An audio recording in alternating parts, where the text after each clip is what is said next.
One mechanic opened the hood of a billionaire CEO's Porsche and immediately knew someone had spent years trying to hide the truth.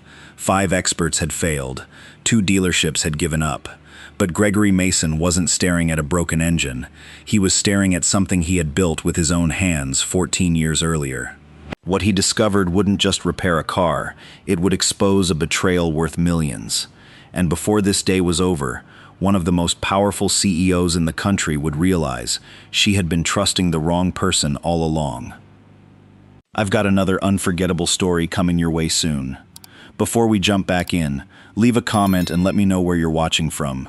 I always enjoy seeing how far these stories travel and who's listening from around the world. Now, let's get back to the story. The first thing the billionaire ever said to Gregory Mason was that she'd marry him if he could fix her Porsche. Everyone in the room laughed, the kind of laugh people give when they already know how the story ends. Gregory Mason didn't laugh. He stood at the edge of Elena Smith's private garage, a space bigger than his entire shop back home, surrounded by cars most people only saw in magazines. Elena stood beside her white Porsche, with her arms crossed and a smile that said she already knew what kind of man he was. 3 executives flanked her, phones in hand, barely looking up. Gregory said nothing. He walked past all of them, toward the back of the car. He lifted the engine cover. He looked inside. 10 seconds. Then his face changed. His jaw tightened. His shoulders went still, the kind of still that comes from a man forcing his body to stay calm while his mind is somewhere else entirely. His breathing slowed until it was almost nothing. Elena's smile started to fade. She glanced at her executives. Nobody moved. "Something wrong?" she asked, half joking, half not. Gregory didn't answer right away. He kept staring into the engine bay, like he was reading something written in a language only he understood. Why did one look under a hood do that to a grown man? Why did a mechanic in a worn work jacket recognize something that 3 Porsche specialists, 2 dealerships, and a small army of consultants had missed for 2 years? What was hiding under that engine cover that made a man who'd spent his whole life staying quiet suddenly go completely silent? That question is where this story actually begins. 3 days earlier, Gregory Mason had been exactly where he always was, underneath a 1987 BMW, in his own garage, a cinder-block building on the edge of town with a hand-painted sign that read, Mason Performance Garage. He was 39 years old, a widower, and the kind of father who packed his daughter's lunch every single morning before the sun came up, because that was the only part of the day he could guarantee would go right. He didn't advertise. He'd never needed to. People with European engines nobody else could figure out eventually found their way to him, usually after they'd already paid somebody else first and gotten nowhere. His hands were permanently stained at the knuckles. His shop smelled like brake cleaner and burnt coffee. His daughter's drawings were taped above the workbench, next to a single-frame certificate he never talked about. He rarely mentioned his past, not because it was a secret exactly, just because nobody ever asked, and he'd stopped expecting anyone to. The call came on a Tuesday afternoon. A woman with a clipped, professional voice explained that she worked for Elena Smith and that Ms. Smith had a vehicle issue that required, in her words, someone with real experience. Gregory almost said no. He had 3 cars ahead of it and a daughter with a dance recital that weekend. But something in the way the woman described the symptoms didn't sit right in his head. Intermittent power loss, unexplained overheating, random misfires that came and went without pattern. 2 years of that, and nobody had found the cause. That kind of inconsistency wasn't mechanical. Not really. It was the signature of something else, something Gregory recognized the shape of even before he understood why. He agreed to look at the car, which brought him here, to a garage that cost more than his shop and his house combined, standing in front of a rare white Porsche, with a billionaire's joke still hanging in the air, and every executive in the room watching him, like he was about to embarrass himself. Instead, he'd opened the hood and gone completely silent. Because there, tucked behind an original mounting bracket where no factory technician would ever place anything, was a small handcrafted engineering plate. The kind that wasn't stamped by a machine. The kind made by hand, by someone who cared enough to sign their work in a place almost no one would ever see it. Gregory had seen that exact craftsmanship before. Not in a photograph, not in a manual, not in some documentary he half remembered. He had seen it because he had made it, more than 14 years ago, on the other side of the world, during a chapter of his life he thought he'd closed for good. "Mr. Mason?" Alina's voice cut through the silence, sharper now, less amused. "Is there a problem with my car?" Gregory straightened up slowly. He closed the hood with more care than the moment probably required, the way a man closes something he's not ready to open again in front of strangers. "No," he said finally. "There's a problem with what somebody did to it." Nobody in that room understood what he meant. Not Alina. Not her executives, still half distracted by their phones.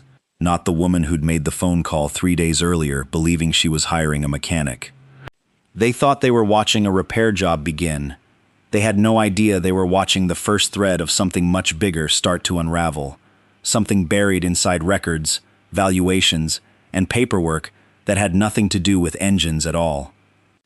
Gregory Mason simply nodded once, reached for his tools, and got to work. What he'd recognized beneath that hood hadn't been seen by anyone outside one engineering workshop in almost 14 years. And somebody had gone to great lengths to make sure it stayed that way. Gregory Mason stood over the open engine bay for a long moment after Alina's question, saying nothing, running his thumb along the edge of the handcrafted plate like he needed to confirm it was actually there. It was there. He closed the hood gently, the way someone closes the lid on something fragile, and turned to face her. "When did your company acquire this car?" he asked. Alina blinked, caught off guard by the question. She glanced at one of her executives, a tall man named Bishop who handled most of the collection's paperwork, and he answered for her. "Company acquired it a little over 2 years ago. Private sale." "From who?" Bishop hesitated. "Does that matter?" "It might," Gregory said. Alina studied him now with something different than the amusement she'd walked in with. She crossed her arms, tilting her head slightly, the way people do when they're trying to decide if someone is wasting their time or about to say something important. "You said there's a problem with what somebody did to it," she said. "Not what's wrong with it, what somebody did." "That's right. Explain that." Gregory looked around the garage. 3 executives, a woman with a clipboard by the door, a security guard standing near the entrance pretending not to listen. Too many people, too many ears. Every place that looked at this car diagnosed the wrong problem, he said instead. Not because they were bad at their job, because they were looking for something ordinary. This isn't ordinary. Bishop crossed his arms. With respect, 3 dealerships and 2 independent specialists couldn't find the issue. I'm supposed to believe you spotted it in under a minute. "I didn't spot an issue," Gregory said. "I recognized a signature." Nobody in the room understood what that meant, and he didn't offer to explain further. He wasn't ready to, not yet, and definitely not here, in front of people he'd known for exactly 11 minutes. Alina uncrossed her arms and let out a short laugh, trying to lighten the tension that had settled over the garage without anyone quite noticing it happen. "So, Mr. Mason, can you fix it, or should I start looking for another husband?" A couple of the executives laughed along with her, more out of habit than humor. Gregory didn't react to the joke at all. He'd already decided it wasn't worth the energy. "I can fix it," he said, "but I need 3 days, alone. No cameras, no interruptions, nobody standing over my shoulder asking questions I'm not ready to answer." Alina studied him a moment longer, and something in her expression shifted, just slightly, the first small crack in the assumption she'd walked in with. 3 days, she repeated. For a car 5 specialists couldn't touch in 2 years. 3 days, Gregory said, if I'm right about what I'm looking at. And if you're wrong, then you've lost 3 days, and I've lost my reputation. Seems like a fair trade to me. She almost smiled at that, the real kind this time, not the one she'd worn when he first walked in. Fine, 3 days. The car doesn't leave this property. I wouldn't want it to. That was the end of the conversation, or at least the part of it that happened in front of an audience. Gregory packed up the few tools he'd brought, thanked her for her time in a tone that gave nothing away, and left the way he'd come in, quiet and unbothered, like a man who hadn't just turned an entire room's understanding of him upside down. He didn't say another word until he was back in his truck, pulling out of a driveway longer than his entire block back home. Then he picked up his phone and called a number he hadn't dialed in years. It rang 4 times before a familiar voice answered, older now, slower, but unmistakable. "Gregory Mason," the voice said. "I was starting to think you'd forgotten this number." "I need to ask you something, and I need you to be honest with me," Gregory said, skipping past the pleasantries entirely. "Do you still have the journals from the Continental Project, the handwritten ones?" There was a long pause on the other end of the line. Long enough that Gregory wondered if the call had dropped. "Why are you asking me that after all this time?" "Because I think I just found the car." Another pause, heavier this time. "That's not possible. That project was buried. Records sealed. You know that better than anyone. You were there when they sealed them." "I saw the plate with my own eyes an hour ago," Gregory said, "behind the mounting bracket, exactly where we left it. Somebody's gone to a lot of trouble making sure nobody else would ever recognize it. But they didn't count on it landing in front of the one person who actually built it." The old man exhaled slowly on the other end of the line, the sound of someone doing math in their head that they hadn't done in a very long time. "The journals still exist," he said finally. "I kept them. Every sketch, every note, everything documented by hand exactly the way we were trained to do it. I never threw anything away." Gregory sat in the silence of his truck for a moment, absorbing that. If the journals still existed, that meant proof still existed. Proof of the car's origin, its history, everything that somebody out there had apparently spent significant time and money trying to erase. Which raised a question Gregory hadn't let himself ask out loud yet. If someone had gone to that much trouble to bury the truth about one car, what exactly were they trying to protect?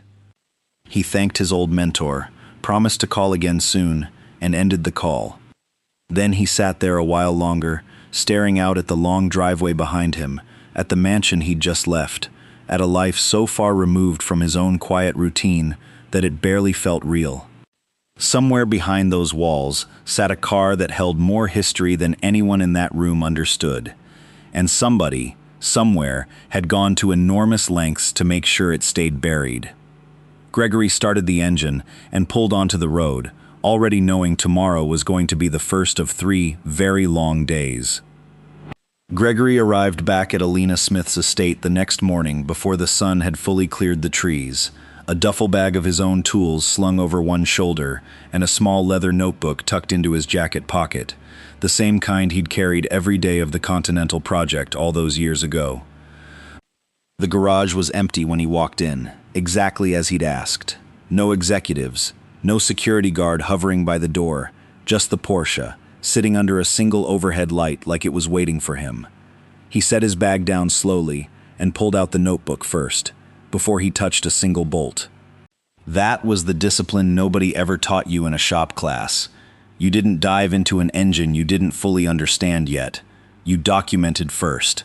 Every position, every part, every marking, exactly as you found it.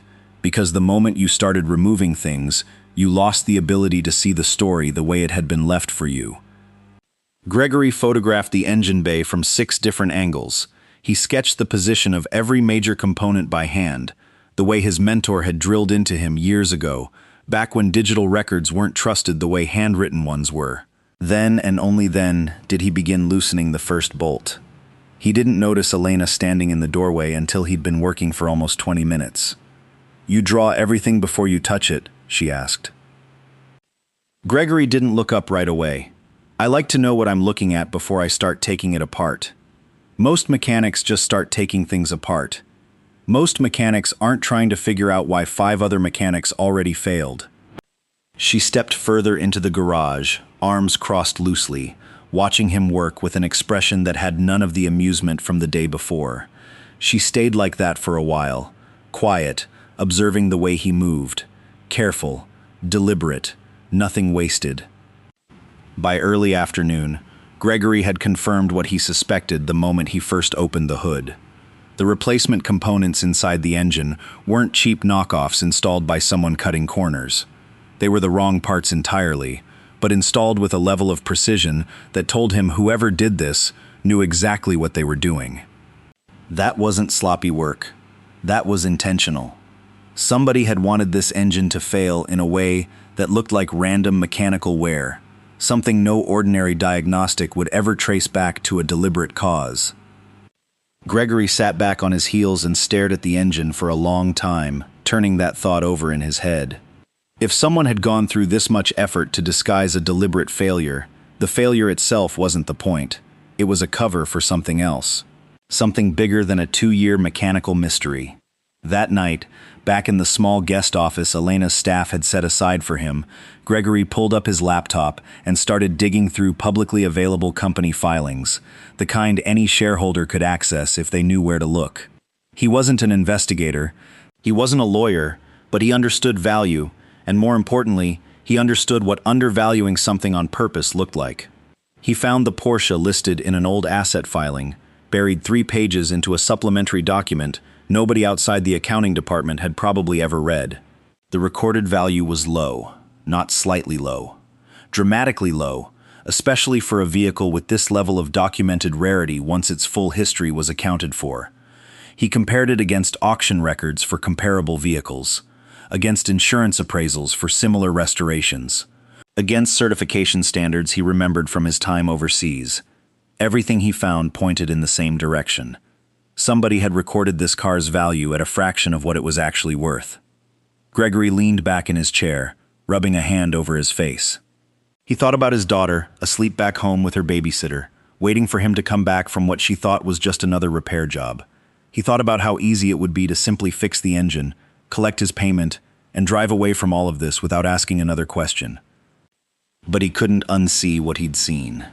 The next morning, instead of returning immediately to the garage, Gregory made one more phone call, this one to a woman named Denise Okafor, an attorney he'd worked with years earlier on an unrelated matter involving a customer's estate. She specialized in corporate asset disputes now, the kind of work that rarely made headlines but moved enormous amounts of money in silence. He explained what he'd found, careful not to speculate beyond what he could actually prove. Denise was quiet for a long moment after he finished. "You're describing a pattern," she finally said. "Undervalued assets, altered documentation, deliberate mechanical concealment. That's not an accident, Gregory. That's a method." "I don't want to accuse anyone of anything," Gregory said. "I'm not in a position to." "Then don't," she said. "Finish the repair exactly the way you were hired to.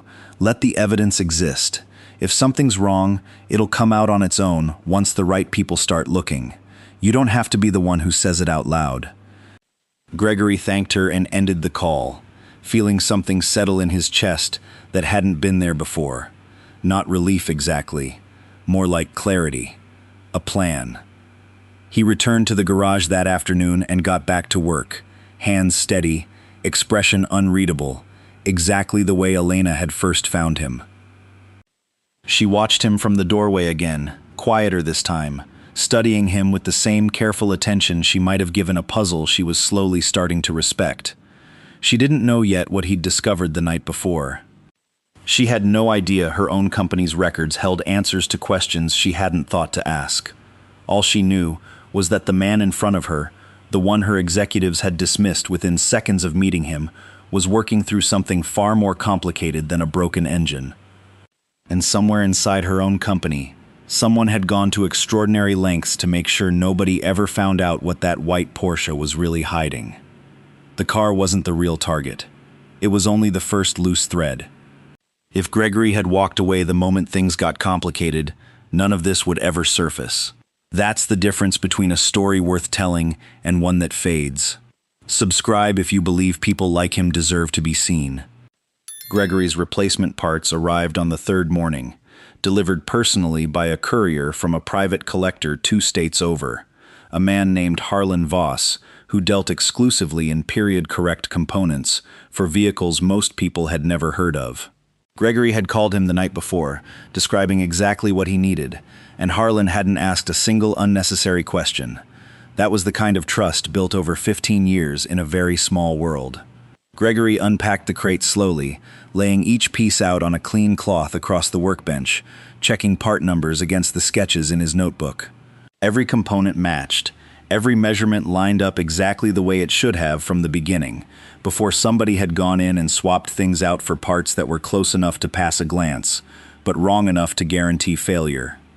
He worked in near silence for most of the day, methodical, unhurried, the same rhythm he brought to every car that crossed his bench back home. By early afternoon, the engine bay looked different, cleaner, correct, like something that had finally been returned to the way it was always supposed to exist. Alina appeared in the doorway around 3, holding 2 cups of coffee, and set one down on the workbench beside him without a word. Gregory glanced at it, then at her, surprised enough that it showed on his face for half a second before he caught it. "You don't have to do that," he said. "I know," she said. "I wanted to." She stayed and watched him work again, quieter than the day before, arms uncrossed this time, leaning against a nearby toolbox, like she'd stopped performing the role of CEO the moment she stepped into this particular room. Gregory noticed the shift, even if he didn't comment on it. "Can I ask you something?" she said eventually. "You can ask. Why haven't you asked for more money? Or press, or anything really? Most people in your position would have found a way to make this about themselves by now." Gregory tightened a bolt before answering, taking his time with the question the same way he took his time with everything else. "Because it was never about that," he said. "I fix what's in front of me. That's the job." That's not really an answer. He looked up at her then, and for the first time since they'd met, there was nothing guarded in his expression. "I had a life once, where recognition mattered to me. Where I chased it, honestly. Then I lost my wife, and I had a daughter who needed a father more than she needed a man chasing his name in headlines. I chose her. I've never regretted it. Not for a single day. But it means I stopped needing anyone to know who I am. That part of me is quiet now. Doesn't mean it's gone." Elena didn't say anything for a long moment. She looked at him differently after that, something behind her eyes recalculating everything she thought she'd understood about him the moment he'd walked into her garage 3 days earlier. "My father built this company from nothing," she said eventually.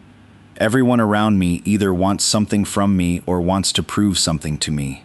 I don't think anyone's told me the truth without an angle in longer than I can remember." "I don't have an angle," Gregory said. "I have a car to finish." She almost laughed at that, and for a moment the tension in the room eased into something closer to comfortable. While Gregory worked through the final stretch of the repair, Denise Okafor was 3 states away doing work of her own, quietly reviewing years of Elena's company records with 2 junior associates sworn to confidentiality. What started as a simple verification of one asset's documented value had begun revealing something far larger than either of them expected. Maintenance invoices for the Porsche didn't match the engineering reports filed the same year. Insurance appraisals contradicted the restoration certificates on record by significant margins. Ownership transfer dates conflicted with internal accounting entries by months, sometimes longer. None of it, taken alone, proved anything conclusively. Discrepancies happened. Paperwork got sloppy. Numbers got misfiled. But together, spread across years and multiple assets, the pattern was undeniable to anyone trained to see it. Denise stared at the spreadsheet in front of her for a long time that evening, running the same numbers twice, just to be certain she wasn't imagining a shape that wasn't really there. It was there. She picked up her phone and requested an independent forensic asset review, the kind of quiet, methodical investigation that wouldn't alert anyone inside the company that something had been noticed. If there was a pattern this consistent involving one vehicle, there was a strong possibility the Porsche wasn't an isolated incident. Back at the estate, Gregory finished the final bolt just as the sun started dropping behind the tree line outside the garage windows. He wiped his hands on a shop rag and stepped back, looking at the engine one last time, checking every connection against his notes with the same discipline he'd carried through the entire process. Everything was correct. Everything matched exactly the way it should have, from the day this car first left the workshop overseas, over 14 years earlier. Elena stood beside him, watching the same engine he was watching, though she understood almost none of what she was actually looking at. "Is it done?" she asked. "It's done," Gregory said. Tomorrow, we find out if I was right." She nodded slowly, something unreadable passing across her face, somewhere between hope and hesitation. She had no idea that 3 states away, a quiet review of her own company's records had just begun expanding into something far bigger than one broken engine. She only knew that the man standing beside her, the one she'd joked about marrying 4 days earlier without a second thought, had just spent 3 days treating her problem with more care and honesty than most people in her life ever had. Whatever happened tomorrow, something had already changed. Gregory arrived at the estate the next morning to find Elena already waiting in the garage, dressed differently than she had been all week. Less boardroom, more like someone about to do something that actually mattered to her. She'd cleared her schedule, she told him. No calls, no meetings, just the car. He didn't ask why. He already knew. "You ready?" she said. "Car's ready," Gregory said. "That's what matters." He walked her through the engine one last time before she got behind the wheel, pointing out what had been replaced, what had been restored to its original specification, careful not to mention anything about the handcrafted plates still sitting behind that mounting bracket. That conversation would come, just not today. Elena slid into the driver's seat, and Gregory stepped back, arms crossed, watching the way he always watched a car leave his hands for the first time after a repair like this. Not proud exactly. More like a held breath waiting to see if 2 years of failure was finally about to end. The engine turned over on the first try, smooth, even. Nothing like the hesitant, uneven sound it had made in every video Elena's executives had shown him earlier that week.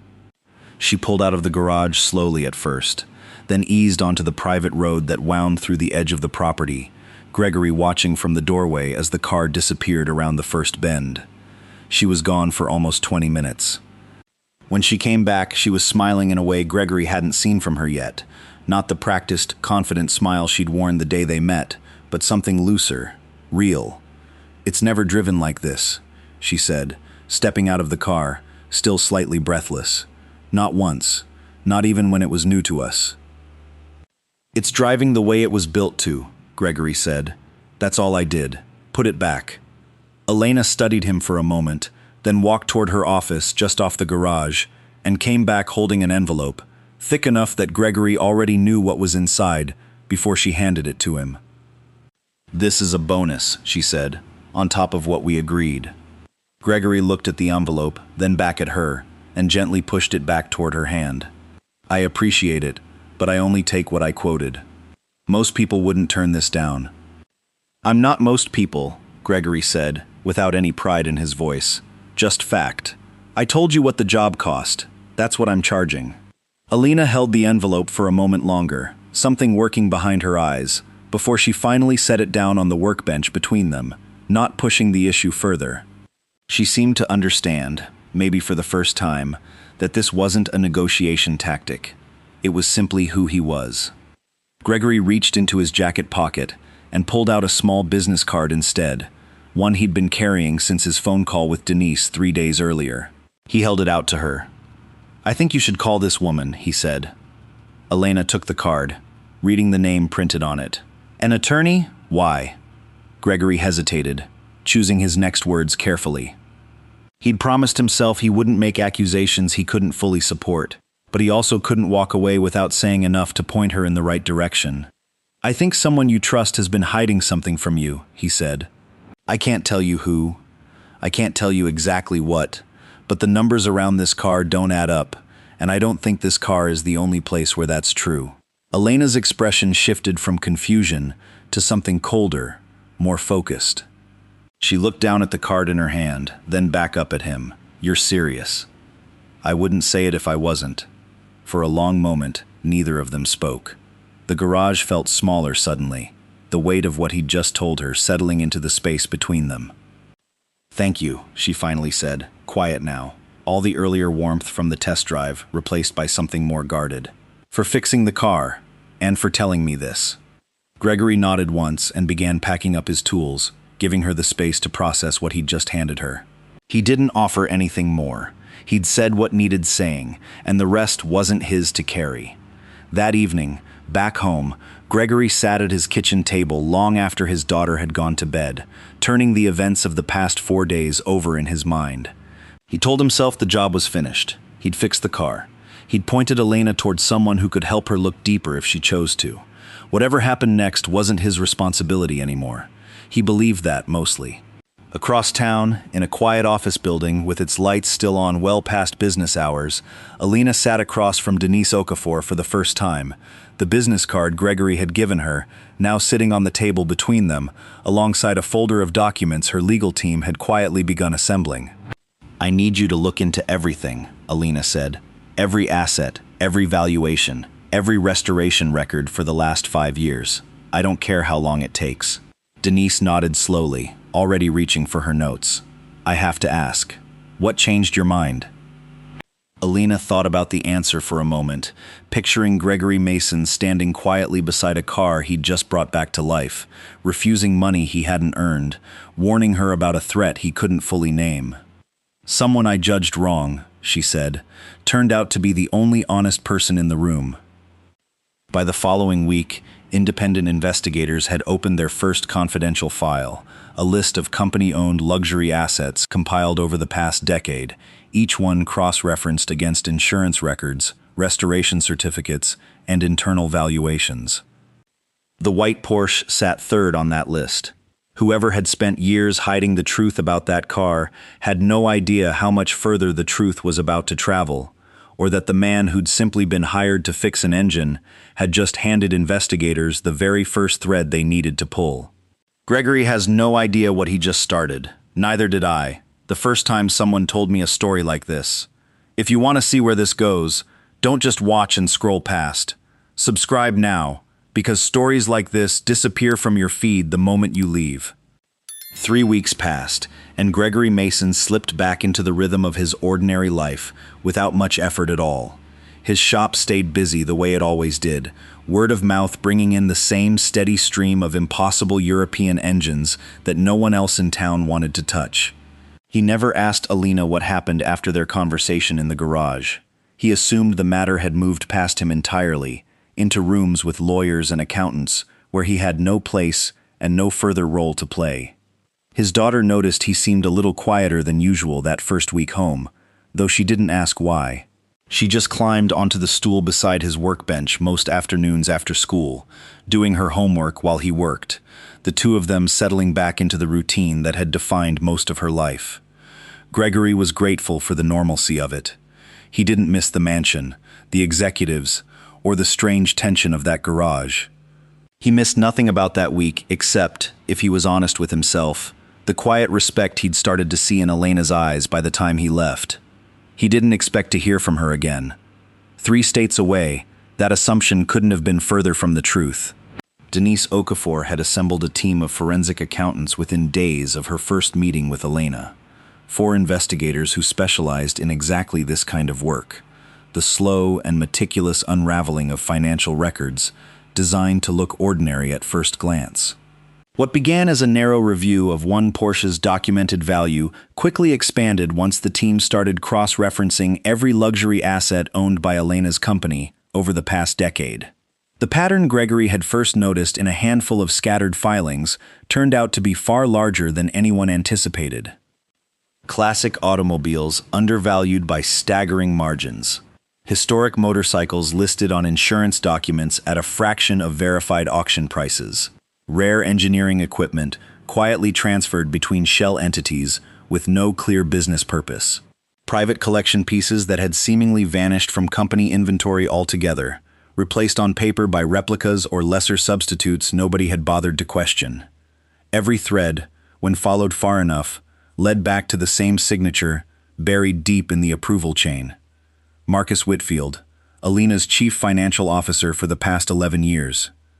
He was the man who had stood beside her father during the company's earliest struggles, the man who had personally walked Elena through every major financial decision since she took over leadership 4 years earlier. He attended her birthday dinners. He'd sat beside her at her father's funeral. He was, by every outward appearance, one of the most trusted people in her life. Denise laid the evidence out for Elena on a Thursday evening, spreading printed documents across a conference table in a room with the blinds drawn, no assistants present, nothing that could risk word reaching the wrong ears before they were ready. I need you to understand what you're looking at before we go any further, Denise said carefully. Because once we cross this line, there's no walking it back quietly. Elena studied the documents in silence for a long time, page after page of falsified restoration certificates, manipulated insurance appraisals, ownership transfers routed through entities that existed only on paper. Marcus's approval signature appeared on nearly all of it, sometimes disguised behind delegated authority, but traceable all the same once someone knew exactly where to look. "How long?" Elena finally asked, her voice quieter than Denise had ever heard it. "Based on what we've found so far, at least 6 years. Possibly longer. We're still tracing the earliest transactions." Elena set the papers down and pressed her palms flat against the table, steadying herself. 6 years. Longer than she'd been running the company. Longer than she'd trusted anyone in her professional life without question. "Why the Porsche?" she asked. "Out of everything, why risk exposing all of this over one car?" Denise slid another document across the table, an internal memo dated just over 2 years earlier, discussing the vehicle's need for restoration, following what was described internally as routine mechanical deterioration. "Our theory is that the Porsche's authentic engineering history made it a liability," Denise said.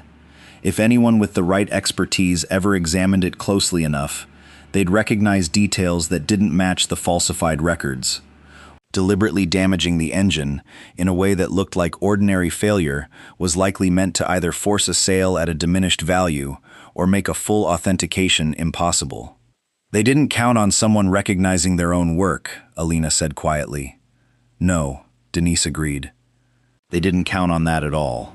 Investigators requested a full technical statement from Gregory the following week, reaching out through Denise's office with a formal request for his documentation, sketches, and detailed account of everything he'd found during the repair. Gregory answered every question without hesitation, providing photographs, measurements, and the handwritten notes he'd kept exactly the way his mentor had trained him to, years before any of this began. His documentation matched the investigators' findings with a precision that surprised even Denise's most experienced analyst.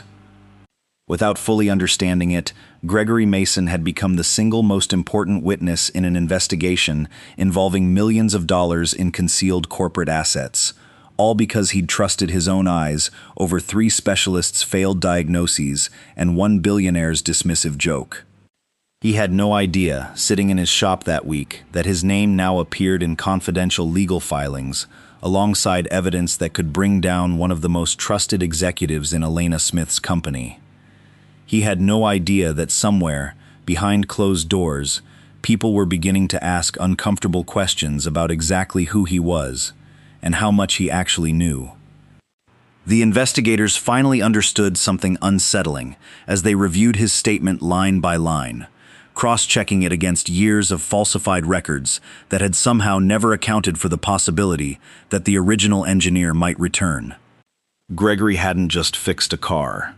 He had accidentally opened the door to years of carefully hidden deception, and the people responsible were only now beginning to realize exactly how much he had already seen.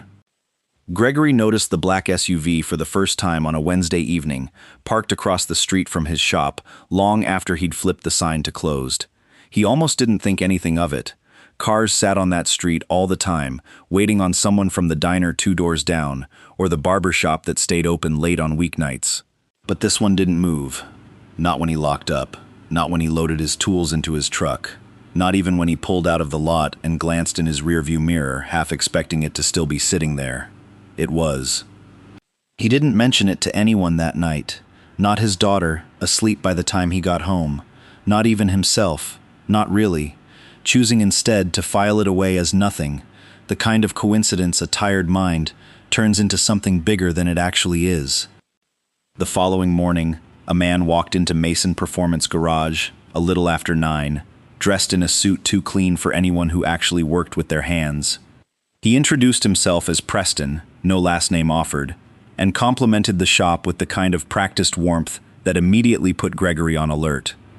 "Quite a reputation you've built out here," Preston said, glancing around at the tools lining the walls, the framed certificate above the workbench he pretended not to notice too closely.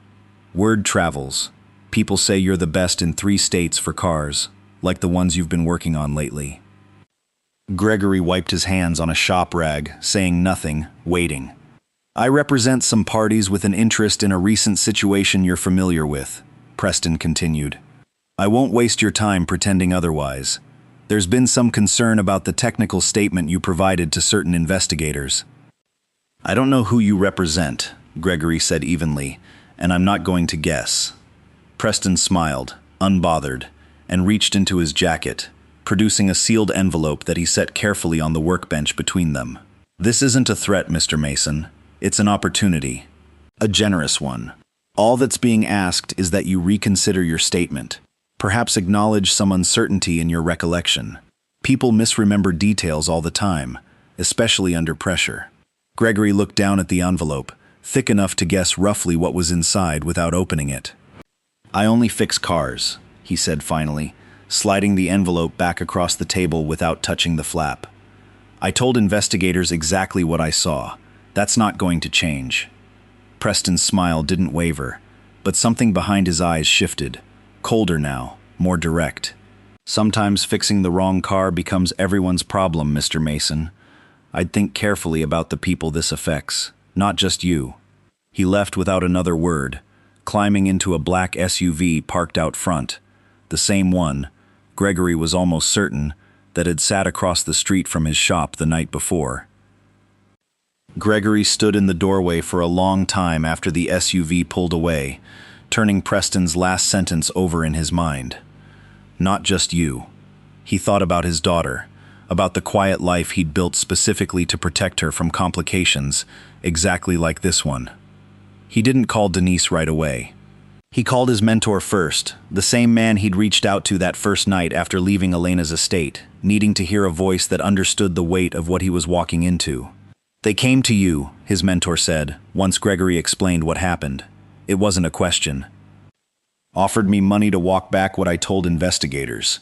Made it clear there'd be consequences if I didn't. There was a long pause on the line. You know what this means, don't you?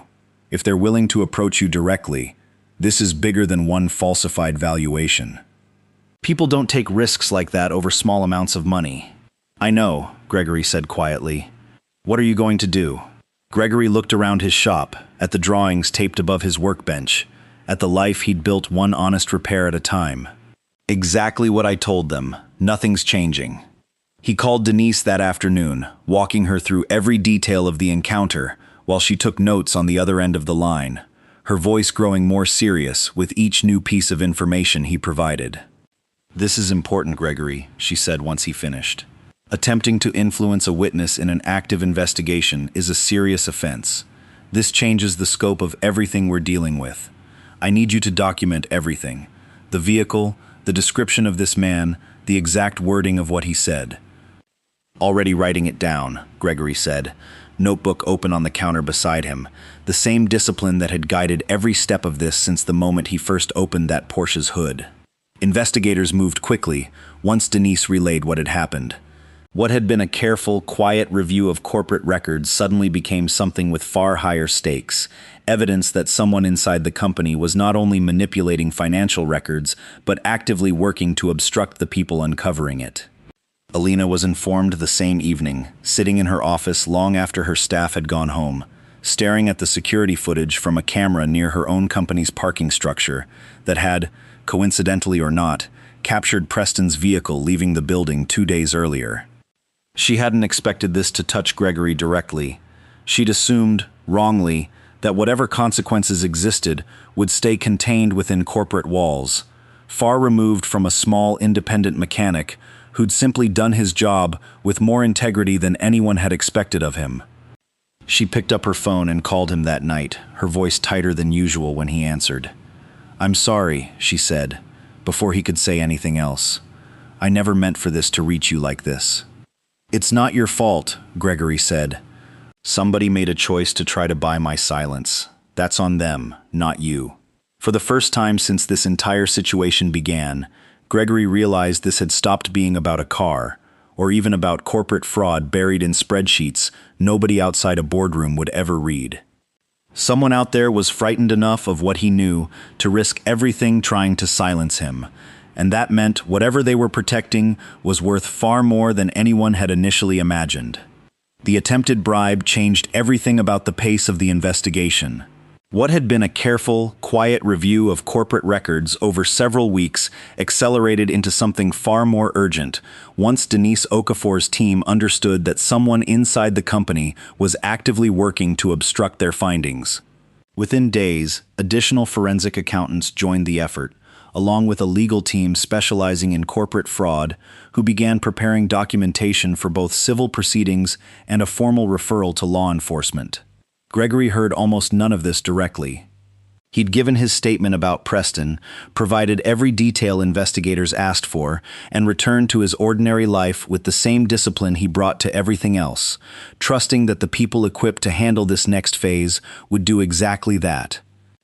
He didn't know that 3 floors above Elena's office, a team of investigators had spent the better part of 2 weeks building a case that reached far beyond one Porsche and one falsified valuation.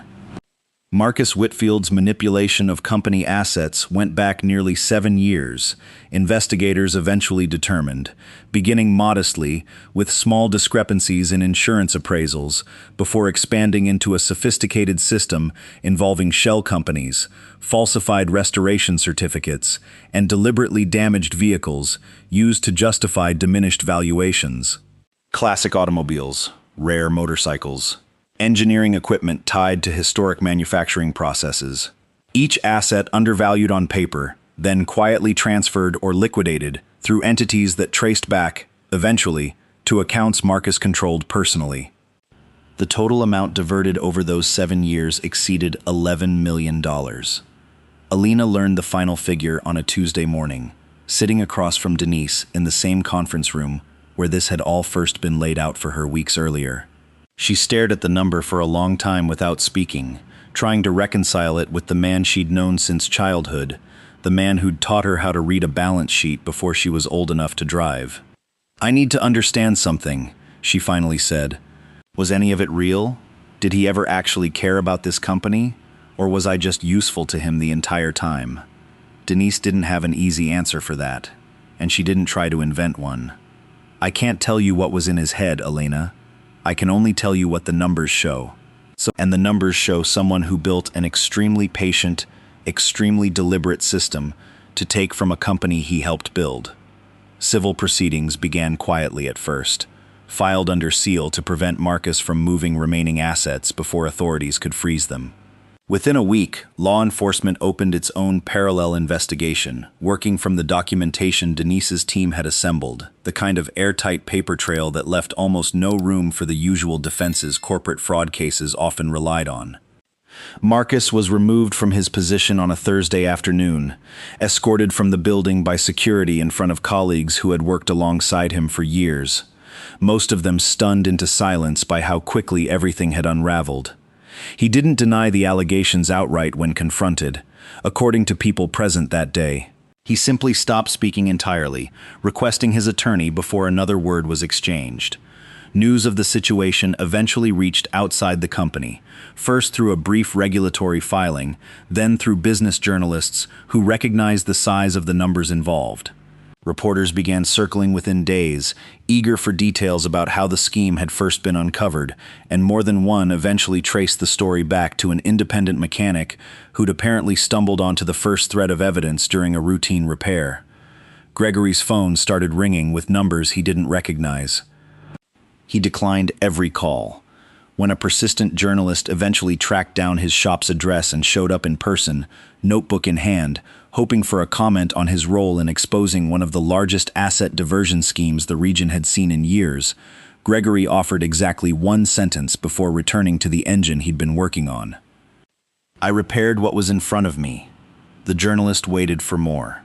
Gregory didn't give her anything else, and eventually she left, the story running a few days later, with a photo of his shop's exterior and a headline that made him sound far more dramatic than he felt.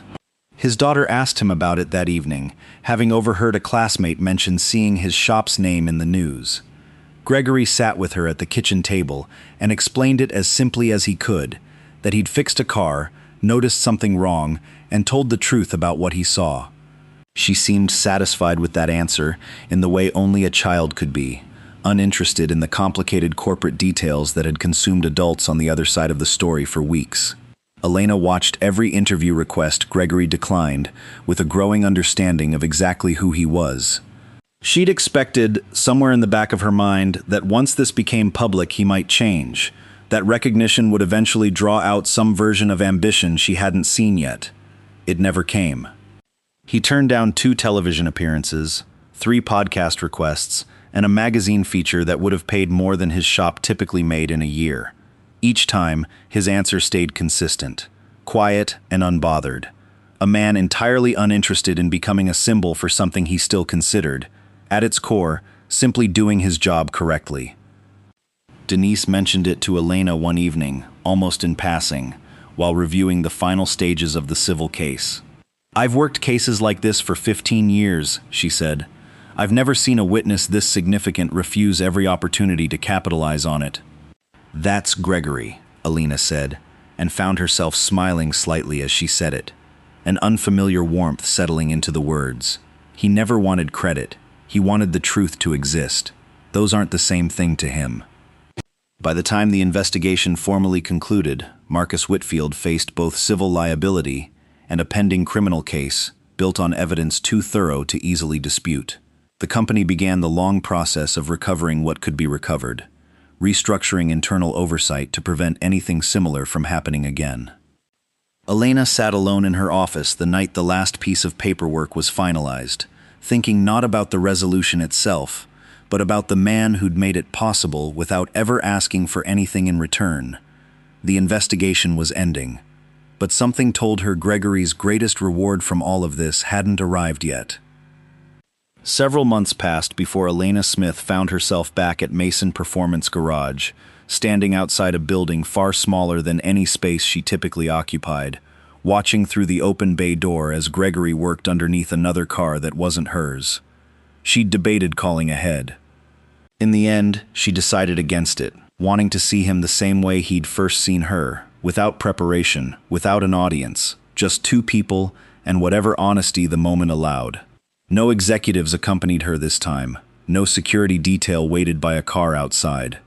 No photographers, despite the fact that reporters had spent weeks trying to capture exactly this kind of moment, the billionaire and the mechanic, for a story that had already generated more headlines than either of them wanted. She walked in quietly, the same way Gregory had walked into her garage months earlier, and waited until he noticed her on his own. He slid out from under the car, wiping his hands on a rag, and straightened up when he saw who was standing there. Something crossed his face, not quite surprise, more like recognition of a moment he'd somehow known was coming eventually. "Ms. Smith," he said. "Elena," she corrected gently. "I think we're past that." He nodded, setting the rag aside, and gestured toward the small waiting area near the front of his shop. 2 mismatched chairs and a coffee table covered in car magazines his daughter had left there weeks ago. Elena sat down, glancing around at the space, taking in the same details she'd first noticed in his shop through his own description months earlier, the drawings taped near his workbench, the single-frame certificate he'd never explained. "I owe you an apology," she said, before he could offer her coffee or small talk or anything to soften what she'd come to say. "Not for the joke. I still don't think that was as terrible as it probably felt from where you stood, but for everything underneath it. I judged you the moment you walked into my garage, before you'd said a single word. I decided who you were based on how you looked, and I was completely wrong." Gregory didn't rush to fill the silence that followed. He let her words settle, the way he let everything settle before responding. "I didn't take it personally," he finally said. "People do that. They see a work jacket and stained hands and decide they already understand the whole story. I stopped expecting different a long time ago." "That's exactly the problem," Elena said. "You shouldn't have had to stop expecting different. I run a company that prides itself on recognizing talent, and I nearly missed the most talented person I've encountered in years because I couldn't see past what you were wearing." Gregory studied her for a moment, something softening slightly in his expression. "You saw it eventually. That's more than most people manage." Elena reached into the bag she'd brought with her and pulled out a carefully wrapped package, setting it on the coffee table between them with a kind of reverence that told Gregory this wasn't simply another gesture of gratitude. "What's this?" he asked. "Open it." He unwrapped it slowly, revealing a set of bound documents, their pages worn with age but carefully preserved. Handwriting he recognized instantly, covering nearly every line. His own handwriting, from 14 years earlier. Sketches, measurements, notes exchanged with his mentor during long nights working through problems neither of them had solved before. The Continental Project journals. "Denise tracked down your mentor during the investigation," Alina explained. "He mentioned the journals still existed. I asked if I could have copies made, authenticated, everything properly documented. I wanted you to have something that proves what you already knew. That car's history belongs to you, as much as it belongs to me." Gregory turned the pages slowly, running his fingers over sketches he barely remembered making, notes from a version of himself that felt like a different person entirely. He found a page near the middle covered in his mentor's handwriting, comments praising his patience, his precision, his refusal to rush even when deadlines pressed against them. He hadn't expected this to affect him the way it did. His eyes stung slightly, and he blinked it back, clearing his throat before speaking again. "I haven't seen these in 14 years, he said quietly. "I didn't think anyone kept them." "He kept everything," Alina said. "Said he never throws away proof of good work." Gregory closed the journal carefully, holding it against his chest for a moment, before setting it down beside him. "Thank you," he said. "This means more than you probably realize." "There's one more thing," Alina said, and something in her tone shifted, careful now, like she wasn't entirely certain how he'd receive what came next. "There's an International Restoration Institute that reached out to my office a few weeks ago. They specialize in preserving historic automotive engineering, training the next generation of craftsmen in techniques that are disappearing. They asked if I knew anyone with your specific background." Gregory went still. "I gave them one name," Alina continued. "Yours." He sat with that for a long moment, turning the offer over in his mind, the way he turned over everything important, slowly, carefully, unwilling to react, until he'd fully considered what it meant. "I have a daughter," he finally said. "A shop, a life I built specifically to give her stability." "I know," Alina said. "I'm not asking you to give any of that up. I'm asking if you'd be willing to have a conversation. That's all. Just a conversation." Gregory looked down at the journals sitting beside him, at handwriting from a version of himself who once believed his greatest work still lay ahead of him, before circumstances had quietly redirected that belief toward a different kind of purpose. Maybe those two versions of himself weren't as separate as he'd assumed. "A conversation," he said slowly. "I can do that." Elena smiled, the first fully unguarded smile he'd seen from her since the day she watched her Porsche drive smoothly, for the first time in 2 years. She stood, gathering her things, pausing once more at the door of his shop. "For what it's worth," she said, "thank you for reminding me that character is worth more than success. I don't think I'd fully understood that before I met you." Gregory nodded, watching her leave, the journals still resting beside him, a door he thought had closed 14 years earlier standing open again, waiting to see what he'd decide to do with it.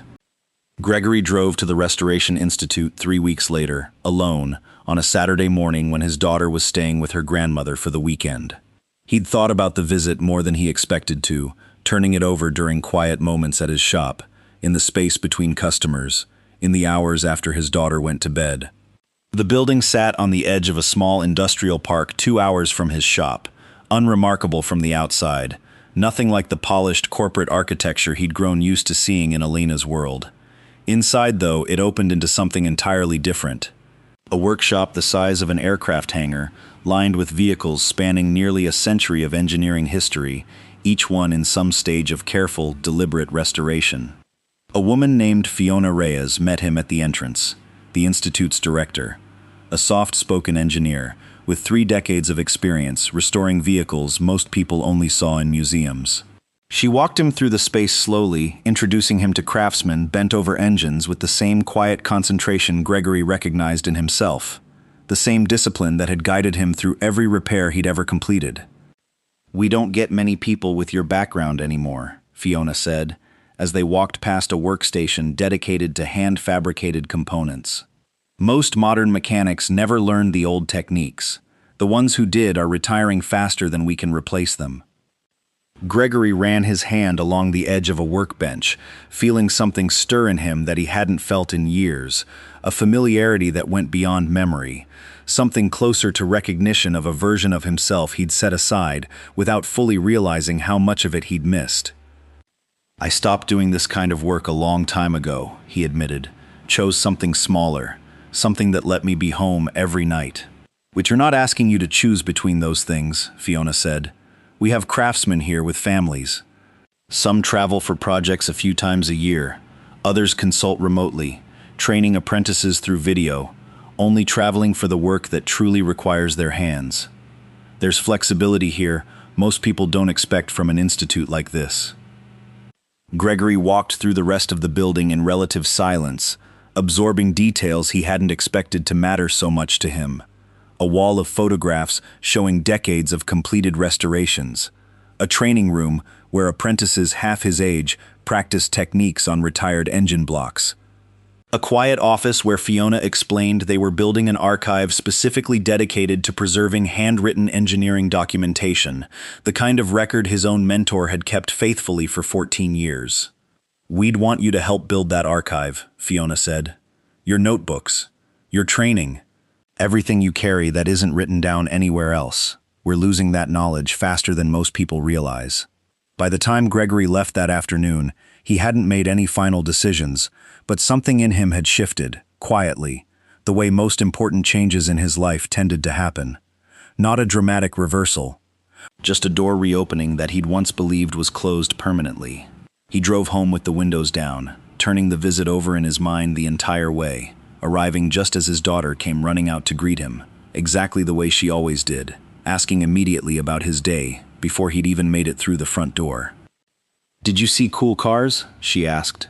"I saw some very cool cars," he said, lifting her into a hug. "You'd have loved it." "Can I go next time?"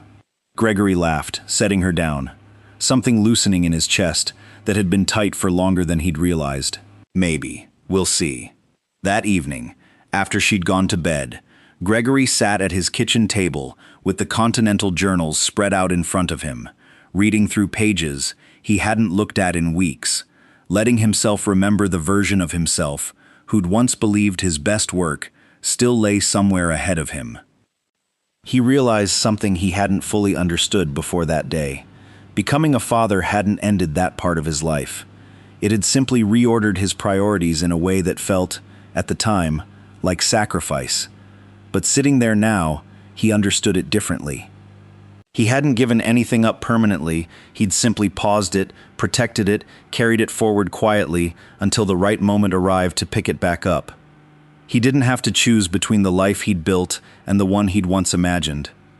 He could build both, carefully, the same way he built everything else. Weeks later, he agreed to consult with the Institute part-time, training apprentices remotely most months, traveling only a handful of times a year for projects that specifically required his expertise. His daughter came with him twice that first year, wandering the workshop wide-eyed among engines twice her age, asking Fiona more questions than anyone expected from a child her size. One evening, not long after his first visit, his daughter handed him a new drawing to hang above his workbench, replacing an older one that had been there for months. This one showed the white Porsche, but not alone this time. It sat parked outside Mason Performance Garage, right beside his own truck, exactly where she imagined it belonged. Gregory hung it carefully beside his framed engineering certificate. Two reminders side by side now instead of one. One from the life he'd once left behind. One from the life he was still building, patiently, the same way he built everything. Elena sent a handwritten letter not long after that, brief, containing only a single line that Gregory read several times before folding it carefully and placing it inside the same drawer where he kept his daughter's earliest drawings. "Thank you for reminding me that character is always worth more than success." He returned to his workbench the next morning the same way he always did, another customer waiting with another impossible engine nobody else could diagnose. He listened carefully as they described the problem, already forming a mental picture of what he might find once he opened the hood. Whatever waited underneath, he'd approach it the same way he approached everything. Quietly, carefully, without needing anyone to notice. The world's greatest craftsmen rarely announce who they are. Their work simply speaks first, and eventually, even the most powerful people are forced to listen. Thank you for staying with me until the very end. If this story meant something to you, I'd really love for you to subscribe. Before you go, leave a comment and rate this story from 1 to 10. I read your comments, and I always enjoy seeing your thoughts and perspectives. If you're ready for another unforgettable story, just tap the next video on your screen. I'll see you there.